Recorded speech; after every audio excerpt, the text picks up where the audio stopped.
आप देख रहे हैं मेरा YouTube channel Dawn news editorials. अच्छा, आज जो हम डॉन का ओपिनियन कर रहे हैं ये है ईयर ऑफ पोली क्राइसिस और इसके राइटर हैं वो हैं डॉक्टर मलिया लोधी। ठीक है। अच्छा, अब ज़ाहिर है 2022 ख़त्म हुआ है तो उसको जो डिस्क्राइब किया है राइटर डॉक्टर मलिया ने, उसको कहा है कि जो साल हमारा गुजरा है वो क्या था, year of poly crisis. Poly crisis होता है जब simultaneous occurrence of several catastrophic events, जब बहुत ज़्यादा मतलब आप कह लें कि एक साथ एक ऐसे इवेंट्स आ जाएं जो क्या है बहुत ज़्यादा नुकसान पहुंचाएं। तो उस हवाले से बात कर रहे हैं।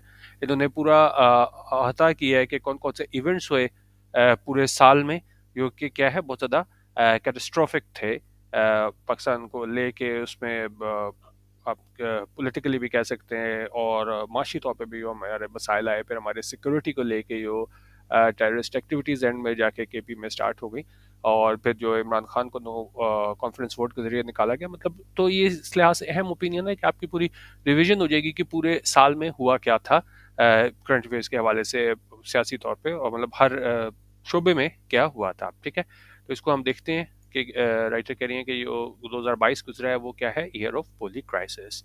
बाकी डेली एडिटोरियल वीडियो के लिए अगर आपने हमारा व्हाट्सएप ग्रुप ज्वाइन करना हो, ये मैंने तफसील दी हुई है, ये पढ़ लीजिएगा। ठीक है, वहाँ हम डेली एडिटोरियल वीडियो शेयर करते हैं और साथ पीडीएफ्स भी होते हैं। अच्छा, इसको हम देखते हैं कि राइटर क्या कह रही हैं। कह रही हैं कि जी 2002 was a tumultuous year in Pakistan even by the standards of its turbulent political history। अच्छा, पहले हम मीनिंग देख लेते हैं। tumultuous होता है, tumultuous full of confusion, change और uncertainty, और turbulent भी तकरीबन इन्हीं मानों में आता है कि जब उस turbulent मतलब आप कह सकते हैं कि बहुत ज़्यादा डिसऑर्डर हो, confusion हो और अदम इस्तेहकाम हो, काम ना हो। तो उनका ये 2022 जो गुजरा है वो क्या है, टमल्चस ईयर था, यानी बहुत ज़्यादा कन्फ्यूजन रही पूरे साल का, यकीनी की सूरत हाल रही पाकिस्तान में, even by the standards of its turbulent political history. उनका यहाँ तक कि अगर हम पाकिस्तान के स्टैंडर्ड्स की बात करें, हमारी वो पॉलिटिकल हिस्ट्री है, सियासी तारीख, वो क्या है, बड़ी टर्बुलेंट रही है। मतलब उसमें भी जो है ना वो कोई इस्तेकाम नहीं रहा है, स्टेबिलिटी नहीं रही है। तो उसके अगर हम स्टैंडर्ड से भी देखें तो तब भी हमारा 2022 जो है ना वो क्या है, बहुत ज़्यादा टमल्चुअस रहा है। ठीक है। अच्छा, it confronted a poly crisis, several crises that converged to reinforce each other and create an overall challenge tougher to deal with than any single crisis। अच्छा, उनका इसको सामना रहा पोली क्राइसिस का। पोली क्राइसिस को राइटर डिफाइन कर रही है कि कई क्राइसिस थे, सेवरल क्राइसिस थे, मुतादिद क्राइसिस, बहरान, जो क्या है कन्वर्ज होके मिल के है ना वो एक, उन्होंने एक और बड़ा चैलेंज बना दिया जिसको डील करना और ज़्यादा टफर था और ज़्यादा मुश्किल था with then any single crisis. कि ये सारे जो बहरान थे मिल गए, ठीक है, उन सबको ज़ाहिर है डील करना ज़्यादा मुश्किल था बजाय इसके कि एक एक करके अगर हम उसको किसी बहरान को डील करते। ठीक है, और इसमें ज़ाहिर है एक वो क्लाइमेट वाला रह गया, जो सैलाब आए थे, चीज़ें अभी हम सारी चीज़ें वो डिटेल में देख लेते हैं कि क्या क्या हुआ पूरे साल में। ठीक है, अब political crisis often with constitutional implications raised to the year. The economic crisis aggravated the worst climate-induced floods in the country's history, tested national resilience, and a resurgence of terrorist violence revived threats to Pakistan's security। अच्छा, अब क्या क्या हुआ इसकी summary यहाँ पे दे दी है कि एक तो हमारे पास पॉलिटिकल क्राइसिस था। ठीक है, और उसमें जो है उसमें हमारे पास कई ज़्यादा कॉन्स्टिट्यूशनल इम्प्लीकेशंस हमें देखने को मिली पूरे साल। ठीक है, रेज होता है हमारे पास move rapidly through some sequence और प्रोसेस, मतलब पूरे साल में है ना हमें इस तरह का सियासी बहरान देखने को मिला। बार बार जो है वो हमें कोर्ट की जानिब रुजू करना पड़ा, और वो जितने भी सारे मुश्किलात थी उसकी कॉन्स्टिट्यूशनल इम्प्लीकेशंस थी पूरे साल। फिर हमारा जो इकोनॉमिक क्राइसिस था, माशी बहरान, वो क्या एग्रवेट कर गया। एग्रवेट होता है कुछ पहले चीज़ ख़राब हो और ज़्यादा ख़राब हो जाए।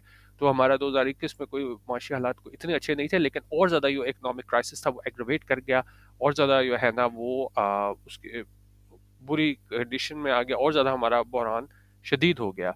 The worst climate induced floods in the countries history tested national resilience. और फिर हमारे पास जो क्लाइमेट की वजह से फ्लड्स आए, सैलाब आए मुल्क की तारीख में, उसने टेस्ट किया नेशनल रेजिलियंस। रेजिलियंस क्या होता है कि जब आप को कोई परेशानी दरपेश हो और उससे आप किस तरह रिकवर करते हो। तो यकीनन वो जिस बड़े पैमाने पे सैलाब आए उसने पाकिस्तान की जो टेस्ट किया नेशनल रेजिलियंस को। And resurgence of terrorist violence revive threats to Pakistan security. और फिर रिसर्जेंस हुई, दोबारा एक मरतबा जो है ना वो हमें टेररिस्ट वायलेंस देखने को मिली, और जो क्या है फिर वो खतरा बना पाकिस्तान की सिक्योरिटी के लिए। तो मतलब ये बड़े बड़े अगर हम चार वाक़यात की यहाँ पे बात करें, पॉलिटिकल क्राइसिस था, फिर हमारे पास इकोनॉमिक क्राइसिस था, फिर हमारे पास यहाँ पे क्लाइमेट इंड्यूस्ड फ्लड्स थे जिसने टेस्ट किया नेशनल रेजिलियंस को, और उसके बाद हमारे पास रिसर्जेंस ऑफ टेररिस्ट वायलेंस, ठीक है।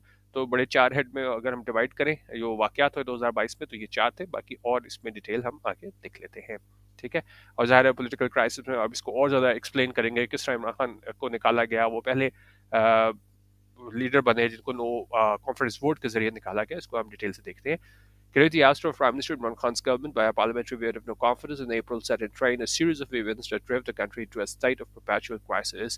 उनका ये निकाला गया prime minister Imran Khan government को parliamentary vote of no confidence के जरिए अप्रैल में, उसकी वजह से हमें कई ऐसे इवेंट्स देखने मिले जो ले गया मुल्क को एक परपेचुअल क्राइसिस में, ठीक है। मतलब ये टेम्परी नेचर का नहीं होता ना, परपेचुअल हमेशा रहने वाला, तो बहुत ज़्यादा मतलब पूरे साल में है ना वो हमारे पास क्राइसिस रहा, किसकी वजह से इमरान खान को निकाला गया, ठीक है। और कह रहे हैं जी several aspects of the crisis distinguished it from those in the country's checkered past. Checkered past क्या होता है? चेकर्ड पास्ट होता है कोई आप पास्ट हिस्ट्री अगर आप की यहाँ पे बात कर रहे हैं कि जहाँ पे मतलब बिल्कुल मतलब ठीक नहीं थी, बीच में अच्छी चीज़ें भी थी, बुरी चीज़ें भी थी, चेकर्ड पास्ट था हमारा, ठीक है। तो उन्होंने कहा यही हमारा पहलू है ना इस क्राइसिस का, इस बहरान का, जो इमरान खान को निकाला गया, वो डिस्टिंग्विश करता है कि उसको अगर हम मुवाजना करें हम अपने माजी के चेकर्ड पास्ट से। चेकर्ड पास्ट को हम दोबारा देख लेते हैं कि जी past history of having done bad things और बीन इन ट्रबल, ठीक है। तो मतलब स्मूथ सीलिंग नहीं थी, तो लेकिन फिर भी है ना इसको मुमताज़ करता है, डिस्टिंग्विश करता है दूसरे पहलुओं से इस क्राइसिस को, जो इमरान खान को निकाला गया, जो अगर हम उसका मुवाजना करें अपने चेकर्ड पास्ट से। अच्छा, और वो किस तरीके से मुख्तलिफ था ये बता रहे हैं जी। Never before was a prime minister removed by no trust vote. उन्होंने कहा कभी भी पहले नहीं निकाला गया था, प्राइम मिनिस्टर को रिमूव नहीं किया गया था नो ट्रस्ट वोट के जरिए, ठीक है। The crisis came to encompass all countries' institutions, और ये क्राइसिस था, बहरान था, उसने अहाते में ले लिया अपने मुल्क के तमाम इंस्टीट्यूशंस को, इदारों को। उसमें क्या क्या शामिल था? उसमें सुप्रीम कोर्ट थे, पार्लियामेंट थे, प्रेसिडेंसी थी, Punjab assembly, ECP election commission of Pakistan, as well as the military, और साथ ही साथ military despite its claim to stay away from the political fray, बावजूद इसके दावों के कि क्या है ये दूर हैं किससे? सियासी झगड़ों से। Although there were few parallels in the country's history of disruptions that delayed the transfer of power, उन्होंने कहा, और ये भी हमें क्या है, पैरेलल नहीं मिलते। पैरेलल होता है कि मिसालें माजी में अगर हम मुवाजना करें, ट्रांसफर ऑफ पावर है, इमरान खान यहाँ से वोट ऑफ नो कॉन्फिडेंस से निकाला गया, यहाँ पे ट्रांसफर ऑफ पावर हुई, तो उन्होंने कहा जी अगर हम इसका मुवाजना करें कि क्या माजी में इसकी क्या मिसालें मिलती थी, तो वो भी फ्यू पैरेलल्स हैं, यानी किस तरह की हमें माजी में मिसालें पाकिस्तान में नहीं मिलती कि किस तरीके से है ना वो डिले किया गया, ताखीर की गई ट्रांसफर ऑफ पावर को लेके, ठीक है। अच्छा, पॉलिटिकल क्राइसिस को और एक्सप्लेन करेंगे। जब इमरान खान को वोट ऑफ नो कॉन्फिडेंस जरिए निकाल दिया गया, तो उन्होंने क्या किया? उन्होंने इनकार कर दिया इसको एक्सेप्ट करना, तस्लीम करना लॉस ऑफ पावर को, और फिर उसके बाद जो उन्होंने सारी कैंपेन चलाई उसको यहाँ पे डिस्कस किया गया है।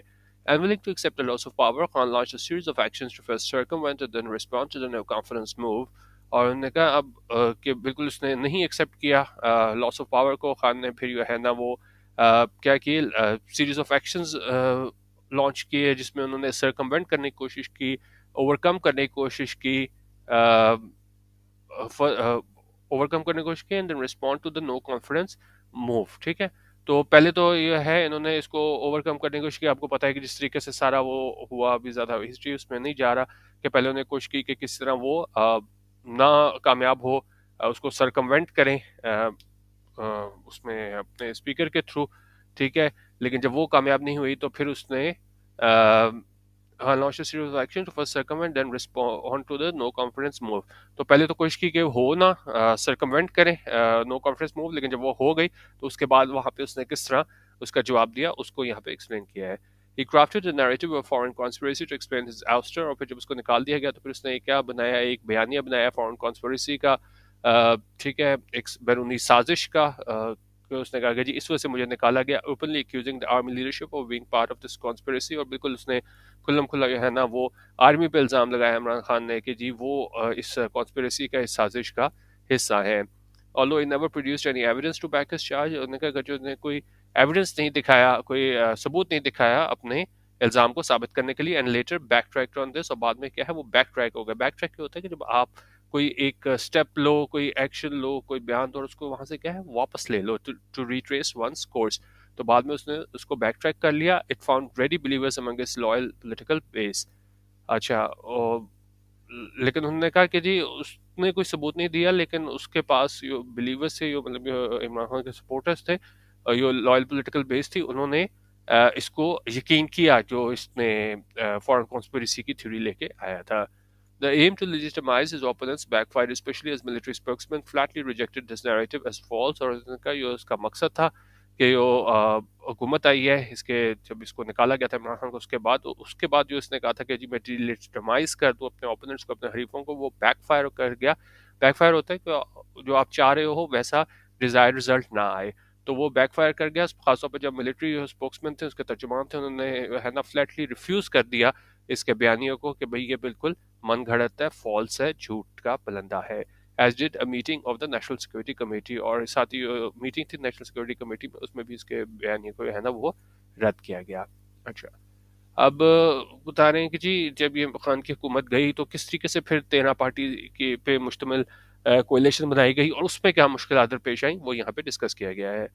Karachi Khan's exit from power opened a new uncertain and volatile phase in Pakistan's politics। उन्होंने कहा यो खान का एग्जिट था, यहाँ से गया प्राइम मिनिस्टर के तौर पे पावर से, उसने खोल दिया एक गैर यकीनी फेज पाकिस्तान की पॉलिटिक्स में। और फिर कह रहे हैं जी led by PMLN, the 13 party PDM coalition that assumed power got off to a slow and unsure start as it had to initially overcome impediments in the way of a smooth transition। अच्छा, उसके बाद जब ये 13 party पे मुश्तमिल PDM की हुकूमत यहाँ पे आई पावर में, तो उन्होंने कहा जी उनका स्टार्ट जो है बड़ा स्लो था, अनश्योर था, क्योंकि पहले उनको इम्पेडिमेंट ओवरकम करने थे और रुकावटें थी वो दूर करनी थी, किस हवाले से, ये स्मूथ ट्रांजिशन के हवाले से, इक़्तिदार की मुंतकली के हवाले से। और फिर ज़ाहिर है मसला ये है कि अगर एक पार्टी हो उसी के अंदर इतना ज़्यादा इख्तिलाफ वगैरह हो जाता है, लेकिन ये तो ज़ाहिर है 13 पार्टीज़ की मुश्तमिल एक अलायंस बनाया गया था। तो उन्होंने कहा जी cobbling together a coalition cabinet the largest in the country's history also took time and underlined the difficulties of forging agreement among disparate parties। अच्छा, अब ज़ाहिर है उसमें वो मुश्किलात पेश आई। कॉबलिंग टुगेदर होता है जब आप रफली असेंबल कर दो, सबको भर दो, क्योंकि ज़ाहिर है आपने इमरान खान के खिलाफ होने के लिए सबको मुतहद होना पड़ा था। तो जिस तरह भी आया लोग इन्होंने इकट्ठे किए 13 पार्टीज़ के, तो उसमें ज़ाहिर है बड़े ज़्यादा मसाइल आने थे, क्योंकि सारों का जो आप कह लें कि नज़रिया एक जैसा नहीं था, एक दूसरे के खिलाफ पहले ही लोग क्या बोलते रहे थे, लेकिन ज़ाहिर है इमरान खान के अपोजिशन में ये सारे लोग इकट्ठे हो गए थे, तो कॉबल टुगेदर किया गया था, रफली उनको असेंबल किया गया था कोलिशन के तौर पर, कैबिनेट तौर पर, और ये लार्जेस्ट थी मुल्क की तारीख में। और उसमें भी ज़ाहिर है टाइम लगा, और उसके में फिर किस तरीके से मतलब एग्री कराना है सारी पार्टीज़ को। ये वो पार्टीज कौन सी थी, डिस्परेट पार्टीज थी। डिस्परेट होता है कि जब आपके जो है डिफरेंट एंड काइंड होते हैं, not able to be compare, ठीक है, क्योंकि अब हर एक की अपनी आइडियोलॉजी थी, उन सारों को साथ लेकर चलना भी बहुत मुश्किल था। और ये बता रहे हैं कि 2022 में ये हुआ, तो ये इस पर टाइम लग गया। बेसिकली सारा बताने का मकसद ये है कि माशी तौर पे है ना वो बहुत ज़्यादा मसाइल बने, क्योंकि आप बजाय इसके कि आप मीशत पे तवज्जो दो, उनका सारा मकसद क्या हो गया था, किस तरह 13 पार्टीज को इकट्ठा रखना है। फिर आपको लार्जेस्ट जो कोalition कैबिनेट रखनी पड़ी मुल्क की हिस्ट्री में, और फिर ज़ाहिर है सारों को फिर वजारतें देनी पड़ी, आपको ने सारों को खुश रखना था, और सारा सारा कुछ क्यों हो रहा था, इमरान खान की मुखालफत में। Nevertheless, Khan's fierce opposition kept his coalition united, even if some constituent parties needed high maintenance from Prime Minister Shehbaz Sharif, who was also obliged to constantly consult Mian Nawaz Sharif in London। ताहम उन्होंने कहा जो खान के जो मतलब इसकी opposition थी, इसकी जो मुखालफत थी, उसने इस कोलिशन को यूनाइटेड रखा। और उन्होंने कहा यहाँ तक कि कुछ पार्टीज़ थी वो कॉन्स्टिट्यूंट पार्टीज़, वो क्या है, नीडेड हाई मेंटेनेंस की ज़रूरत थी प्राइम मिनिस्टर शहबाज शरीफ से। यानी इस तरह मैंने आपको बताया है कि उनको मुख्तलिफ उससे ओहदों से भी नवाजा गया, उनको स्पेशल जो होता है असिस्टेंट, क्या बोलते हैं, स्पेशल असिस्टेंट प्राइम मिनिस्टर जो होती हैं, वो जॉब देनी पड़ी, फिर वजीर के बराबर जो अहदे होते हैं वो देने पड़े। तो उस वजह से बता रहे हैं कि हमारी जो मीशत है ना वो सही ट्रैक पे नहीं आ सकी, क्योंकि ये इंटरन मसाइल बहुत ज़्यादा हो गए थे इमरान खान की मुखालफत में। और फिर ये कन्फ्रंटेशनल पॉलिटिक्स जो थी ना, तसादुम की सियासत, वो ये है ना एक मेजर फैक्टर रहा हमारे पास 2022 में। और फिर इमरान खान ने है ना वो प्रेशर डाले रखा गवर्नमेंट पे ताकि वो जनरल इलेक्शंस फौरी कराएं, लेकिन PDM ने कहा कि नहीं भाई, हम अगस्त 2023 से पहले जो है इलेक्शंस नहीं करवाएंगे। और फिर उसके बाद हमारे पास जो पंजाब का जो मुल्क का सबसे बड़ा सूबा है, और सियासी आप इसको गढ़ कह लें, ठीक है, ये नॉन स्टॉप पावर स्ट्रगल का जो है ना वो फोकस बना रहा, और जो फिर हमारे पास पीटीआई और उसके अला इत्तेहादिया पीएमएलक्यू लेड बाय प्रोफेसर लाही, फिर उन्होंने किस तरह हुकूमत संभाली हमजा के ब्रीफ टेन्योर के बाद, ठीक है, वो चीज़ यहाँ पे डिस्कस की गई है। और इसके बाद जो है ना, लेकिन उन्होंने कहा कि जो सूबा है ना वो मतलब उसमें गवर्नेंस उस तरह नहीं हो सकी और पैरालाइज रही, क्योंकि वो हमारे पास स्टैंड ऑफ था, जो हमारे पास कॉन्फ्रंटेशनल पॉलिटिक्स थी किसके दरमियान, लाहौर और इस्लामाबाद के बाद। और उनका ईयर एंड पे भी वो दोनों साइड जो है ना वो फियर्स फाइट में लॉक थी। उसमें पीटीआई की कोशिश थी कि जी प्रोविजनल असेंबली को डिसॉल्व किया जाए, और पीटीएम कोalition की कोशिश थी कि इसको प्रिवेंट किया जाए, रोका जाए पॉलिटिकल मैन्यूवरिंग करके, ठीक है। अच्छा, और फिर उसमें बात बता रहे हैं कि किस तरीके से जो लगातार जो पॉलिटिकल कॉन्फ्रंटेशन थी उस वजह से जो है ना वो हमारे पास वो उसने सिग्नल किया ब्रेक डाउन किस चीज़ का, पॉलिटिक्स का, इन 2022 में।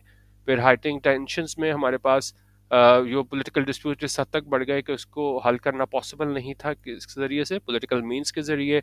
और फिर या तो वो पॉलिटिकल राइवल्स जो थे, सियासी हरीफ, उन्होंने कोर्ट्स का रुख किया, या वो क्या है आर्मी की तरफ उनकी नज़रें थीं अपने सियासी मकासद हासिल करने के लिए। और फिर ज़ाहिर है N opposition less national assembly was marginalized and the political system came under increasing stress, ठीक है। अब ज़ाहिर है वो बराए नाम जब ये सारे लोग इमरान खान वाले बाहर आ गए तो ऑपोजिशन लेस नेशनल असेंबली थी, बराए नाम तो इजलास ये होते रहते हैं आपको पता है, लेकिन उसकी ज़ाहिर है वो वक़्त नहीं थी, वो बिल्कुल मार्जिनलाइज हो गई और पॉलिटिकल सिस्टम जो था ना वो अ, उसमें और ज़्यादा प्रेशर में आ गया। और फिर क्या है, स्टेट इंस्टीट्यूशंस ने भी ग्रोइंग प्रेशर का सामना था। और यहाँ पे जो जिम्मेदारियों में इजाफा हो गया सुपीरियर कोर्ट्स के, जो सुपीरियर कोर्ट्स थे वो एक्सपेक्ट किया जाता था दोनों साइड्स की जानिब से कि ना सिर्फ वो लीगल कॉन्स्टिट्यूशनल इश्यूज को का फैसला करेंगे, लेकिन साथ ही साथ जो है ना वो पॉलिटिकल मैटर्स भी डिसाइड करेंगे, क्योंकि ज़ाहिर है जजेस का काम नहीं है सियासी मसाइल हल करना, लेकिन जिस तरीके से हमारी कॉन्फ्रंटेशनल पॉलिटिक्स चली गई थी तो वहाँ पे जाके तो कोर्ट्स को सियासी फैसले करने पड़े। तो यही बता रहे हैं कि इस वजह से जो है ना कोर्ट्स तब्दील हो गए arbiter of politics rather than arbiters of law, बजाय इसके कि वो लॉ को पे पॉइंट्स पे फैसले देते, तो उनको ये है ये पॉलिटिकली जो मोटिवेटेड फैसले थे वो पॉलिटिक्स से रिलेटेड जो फैसले थे वो करने पड़े। The army became the target of repeated criticism by Khan and subject of unprecedented public and media debate, और जो आर्मी थी वो बन गई टारगेट, लगातार जो क्रिटिसिज्म किया गया इमरान खान की जानिब से, और जो अनप्रेसिडेंटेड पब्लिक और मीडिया डिबेट हुई आर्मी के किरदार को लेके, मतलब जिस तरह माजी में हमें इसकी कोई मिसाल नहीं मिलती। और इस पे इल्ज़ाम लगाया गया मिलिट्री पे कि या तो इसने इंटरवीन नहीं किया या बहुत ज़्यादा इंटरवीन किया, डिपेंड करता है कि जी आप हुकूमत से हैं या अपोजिशन से हैं, तो इसलिए जो है ना वो आर्मी पे दोनों साइड से इल्ज़ाम लगते रहे, ठीक है। अच्छा, अब और बड़ा इशू जो हमारे पास था वो इकॉनमी को लेके था, पूरे साल हमारे पास जो मसला रहा, उन्होंने कहा जो हमारा मईशत का मसला था वो मेक और ब्रेक इशू था। मेक और ब्रेक होता है कि एक ऐसा फैक्टर जो डिसाइड करे कि कोई चीज़ कामयाब होगी या नाकाम होगी। तो ज़ाहिर है पाकिस्तान को लेके वो बहुत बड़ा मसला दरपेश था, वो मईशत से रिलेटेड था। और ठीक है, और उन्होंने कहा यही जो इशू मेक और ब्रेक इशू था रूलिंग कोalition के लिए इस जो हमारा 2022 का साल है उसमें। और उसमें उन्होंने कहा जो पॉलिटिकल टर्मोइल था, पॉलिटिकल कंफ्यूजन थी, इसने एक्सेसरबेट कर दिया और ज़्यादा मुश्किल बना दिया जो इकोनॉमिक चैलेंज था कि किस तरह हमने इसको सामना करना है अपने जो हमारे माशी मसाइल हैं उन्हें, ठीक है। और फिर इसकी वजह से क्या हुआ, जब ये सारी सिचुएशन ख़राब हो गई, पॉलिटिकल स्टैंड ऑफ था के लिए हमें बहुत ज़्यादा हम पीछे रह गए, तो फिर इस बुरी सिचुएशन ने मजबूर किया शरीफ को कि वो बहाली की तरफ जाए आईएमएफ प्रोग्राम के, और वहाँ से फंड्स लेके आए और दूसरे फ्रेंडली कंट्रीज से लेके आए ताकि फाइनेंस किया जाए रिकॉर्ड करंट अकाउंट डेफिसिट, ठीक है। और फिर साथ ही साथ मीट किए जाए डेट रीपेमेंट्स और कोशिश की जाए कि स्टेबलाइज किया जाए जो इतनी हमारी ख़तरनाक मैक्रो इकनॉमिक सिचुएशन है। फिर उसमें बता रहे हैं कि जी जो सोरिंग इन्फ्लेशन है, बढ़ती महंगाई, वो सामने आई एक और पॉलिटिकल थ्रेट के तौर पे, उससे वो ज़्यादा पॉलिटिकल बड़ा थ्रेट था इमरान खान से ज़्यादा गवर्नमेंट के लिए, जिसकी वजह से वह है ना अवाम में वह है ना बहुत ज़्यादा हमें डिसकंटेंट देखने को मिला, लोग जो है ना वो मुतमईन नहीं थे इससे पीडीएम गवर्नमेंट से।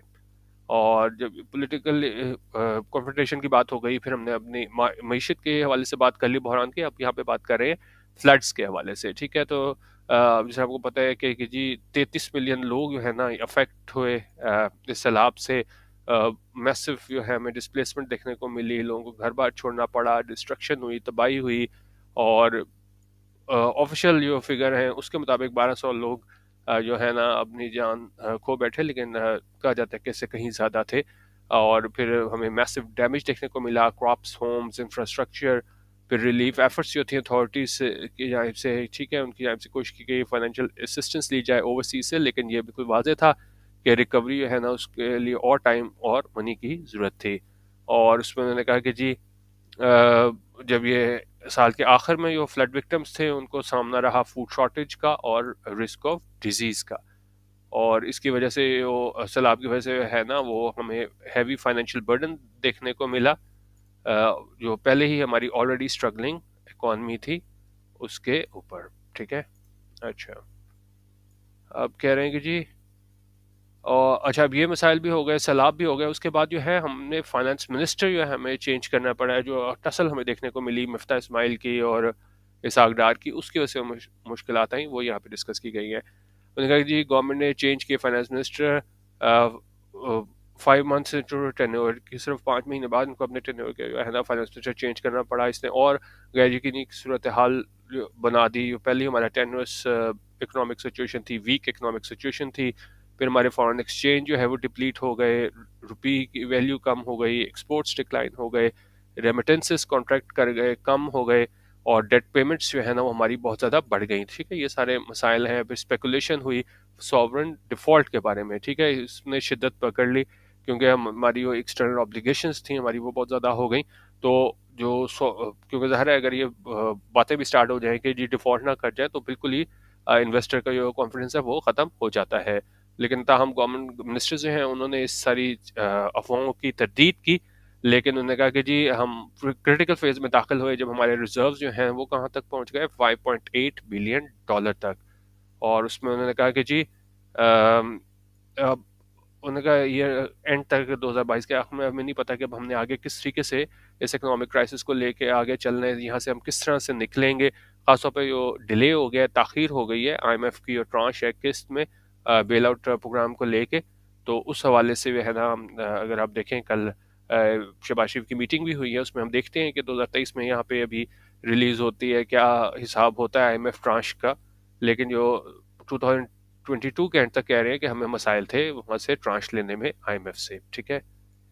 और उसके अलावा जो इमरान खान ने अनाउंसमेंट की थी दिसंबर में कि जी वो डिसॉल्व कर देंगे, ख़त्म कर देंगे पंजाब के भी असम्बलीज, उसने पॉलिटिकल और इकोनॉमिक अनसर्टनिटी में इजाफा कर दिया। और और ज़्यादा हम इकॉनमी के लिए मुश्किलात आ गए, जो पहले ही किसके इंसॉल्वेंसी के धराने पे है। और उसमें उन्होंने कहा अगर इतना कुछ काफ़ी नहीं था तो फिर हमें fresh wave of terrorist violence देखने को मिली, क्योंकि टीटीपी मिलिटेंट्स थे, उन्होंने हमले किए केपी और बियॉन्ड, इसमें शामिल थे कैपिटल भी। और उसमें हमें पाकिस्तान अफगान बॉर्डर पे क्लैशेस देखने को मिले, टेरर अटैक्स देखने को मिले सिक्योरिटी पर्सनल में, कहाँ पे, बलूचिस्तान में। और ये फिर बताता है कि कितनी ज़्यादा हमारी सिक्योरिटी प्रॉब्लम्स में इजाफा हो रहा है हमारे वेस्टर्न फ्रंटियर पे। लेकिन उन्होंने कहा ये कॉन्फ्लुएंस थे, ये पॉलिटिकल, इकोनॉमिक और सिक्योरिटी चैलेंजेस का, मतलब ये सब मिला के क्यों हमारे सियासी मसाइल थे, माशी मसाइल थे, सिक्योरिटी चैलेंजेस थे। उसने किया डिड लिटल, उसने होना तो चाहिए था जो इतने मसाइल मिल के आए सारे 2022 में तो ये यूनाइट कर देता हमारी मुल्क की पॉलिटिकल लीडर्स को। लेकिन उन्होंने कहा did little to unite the country's political leaders, कि ऐसा नहीं हुआ कि ये इतने ज़्यादा मसाइल भी मिल के आए तो फिर भी यूनाइट नहीं हो सके हमारी पॉलिटिकल लीडरशिप। इंस्टेड बजाय इसके it left Pakistan having to negotiate multiple crises in 2023 in an unprecedentedly fractured state। और कह रहे हैं कि जी इसने छोड़ दिया पाकिस्तान को कि अब निगोशिएट करे, सामना करे मुतअद्दिद क्राइसिस का, बहरान का 2023 में, इन एन अनप्रेसिडेंटली होता है, इसकी माजी में मिसाल ना मिलती हो। अनप्रेसिडेंटली फ्रैक्चर स्टेट है, सही तरह पे ऑपरेशन ना कर रही हो, फंक्शन ना कर रही हो।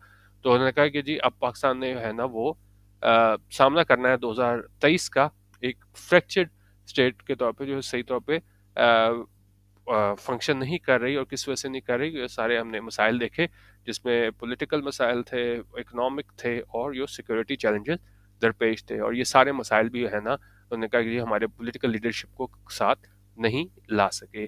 तो ये हमारे पास ओपिनियन था ईयर ऑफ पोली क्राइसिस। तो मिल के सारे हमारे पास क्राइसिस आए और इसकी वजह से जो पाकिस्तान को मसले दरपेश है, तो उस हवाले से जो है वो हमारा आज का ओपिनियन था।